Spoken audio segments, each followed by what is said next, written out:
દર્શક મિત્રો, હું છું પદ્મા અનિશા. તમે જોઈ રહ્યા છો લોક સામનો ન્યૂઝ.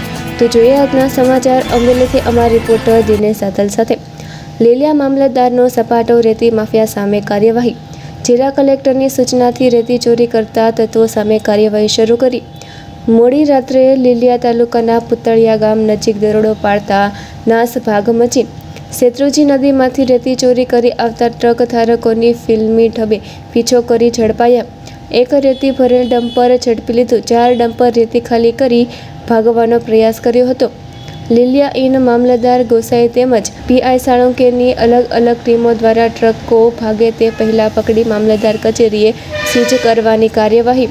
ખાણ ખનીજ વિભાગ ઊંઘતું ઝડપાયું. સૌથી મોટી કાર્યવાહી મામલતદાર અને પોલીસ વિભાગ દ્વારા સંયુક્ત કરાઈ. રેતી માફિયાઓ સામે તવાય બોલાવાતા ફફડાટ. રેવન્યુ અને પોલીસ વિભાગ દ્વારા દરોડો પાડી મસમોટી ખનીજ ચોરી પકડતા ખાણ ખનીજ વિભાગની કામગીરી શંકાના દાયરામાં આવી. તો ફરી મળીશું એક નવા સમાચાર સાથે. ત્યાં સુધી જોતા રહો લોક સામનો ન્યૂઝ.